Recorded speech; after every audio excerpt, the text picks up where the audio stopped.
Okay, weiter geht's. Wir machen weiter mit, womit machen wir weiter? Adjektiv Deklination নিয়ে কথা বলতেছি, সেটা unbestimmte আর্টিকেলে, ঠিক আছে? আমরা হচ্ছে মাস্কুলিন নিয়ে কথা বলছি, আমরা গেনিটিভ, আমরা ফেমিনিন নিয়ে কথা বলছি, নয়জন নিয়ে কথা বলছি, একটা জিনিস বাকি আছে, সেটা কি? আমরা প্লুরাল নিয়ে কথা বলি না এখন। তো তার মানে এখন আমাদেরকে কথা বলতে হবে প্লুরাল নিয়ে। সো তার মানে হচ্ছে প্লুরাল। সো প্লুরালের আর্টিকেল কি?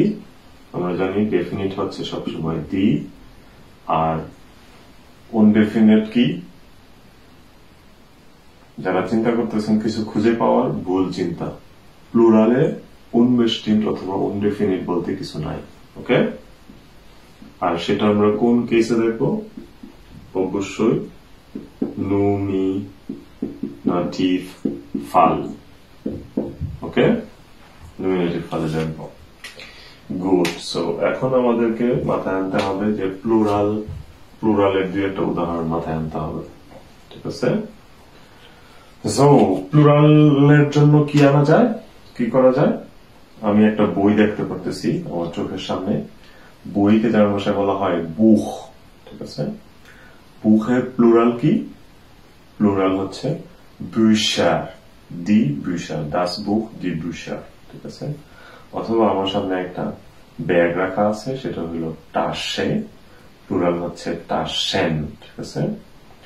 এখন চলেন আমরা এই দুইটা শব্দের সামনে আমরা অ্যাডজেক্টিভ যোগ করব এবং সেটাকে প্লুরালে ব্যবহার করব। এখন আমি যদি বলতে চাই এইগুলো হচ্ছে নতুন বই, ঠিক আছে, অথবা এইগুলো হচ্ছে পুরাতন বই, আমরা কিভাবে বলবো? অনির্দিষ্ট করে বলতে চাই, নির্দিষ্ট করে বলা যাবে না, ঠিক আছে? এখন অনির্দিষ্ট করে আমি প্লুরালে কি বলবো, ঠিক আছে? সেটাই। তাহলে আবারও এইগুলো এখন কিন্তু আর এটাতে নাই, তো এইগুলোর জন্য কি চেঞ্জ আসবে? দাস ইস্ট। যারা দাস ইস্ট চিন্তা করছেন ভুল, কারণ আমরা দাস ইস্ট তখনই বলবো যখন এরপরে শুধু আমরা একটা সিঙ্গুলার কোনো কিছু নিয়ে কথা বলবো। যেহেতু আমরা এখন প্লুরালে আছি, সেই জন্য হয়ে যাবে দাস জিন্ড। দাস জিন্ড। এবার কি হবে চিন্তা করতে থাকেন, এখানে আমি একটা গ্যাপ রাখলাম। পুরন বই, পুরনোর জার্মান হচ্ছে আল্ট, বইয়ের জার্মান প্লুরাল হচ্ছে bücher। সো কি চেঞ্জ আসবে? চেঞ্জটা হচ্ছে অনেকটা ফেমিনিনের মতো।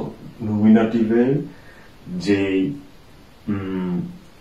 পরিবর্তনটা ফেমিনিনে এবং প্লুরালে একই জিনিস। আল্ট থেকে এখানে হয়ে যাবে আল্টে, আর এখানে কিছুই আসবে না, খালি das sind alte Bücher, অনির্দিষ্ট করে বললাম, ঠিক আছে? এখন আমরা আসি যে ব্যাগের কথা বললাম, এইগুলো সুন্দর ব্যাগ, ঠিক আছে? তখন কি হবে, ঠিক আছে? অথবা সুন্দর না বলে আমরা দামি বলবো, ঠিক আছে? এগুলো দামি ব্যাগ। একই জিনিস আবার মাথায় আনতে হবে প্লুরাল, সেই জন্য দাস জিন্ড। দামির জার্মান কি? টয়া। টয়া টা শেন। ওকে, কারণ টাসে হচ্ছে সিঙ্গুলার, প্লুরাল হচ্ছে টাসেন। এবং এখানেও একটু জায়গা রাখলাম আপনাদের জন্য। গুড। সো আবারও চিন্তা করেন কি পরিবর্তন করতে হবে? প্লুরাল, এই জন্য দাস জিন্ড, টাসে একটা টাসে, টাসেন এই জন্য হচ্ছে একাধিক টাসেন। আর আমরা জানি প্লুরালে আমাদেরকে টয়া থেকে টয়া বানাতে হবে। ওকে, সো এইটা হলো অ্যাডজেক্টিভ ডিক্লিনেশনের কাজ হয়ে গেল। আর যেহেতু আমরা unbestimmte আছি, সেজন্য এখানে কিছুই হবে না।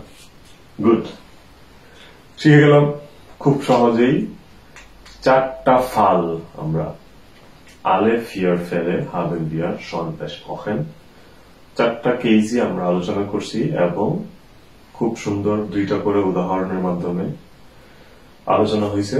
অবশ্যই ভিডিও লম্বা না করার জন্য আমি আর এত বেশি উদাহরণ নেই নাই। আমার কাছে মনে হচ্ছে যে এই এক্সপ্লেনেশনটা ইম্পর্টেন্ট, কিভাবে আমরা এটা তৈরি করব। উদাহরণ বাক্য এখন আপনারা নিজে নিজে তৈরি করবেন, ঠিক আছে? Viel Spaß beim Weitermachen.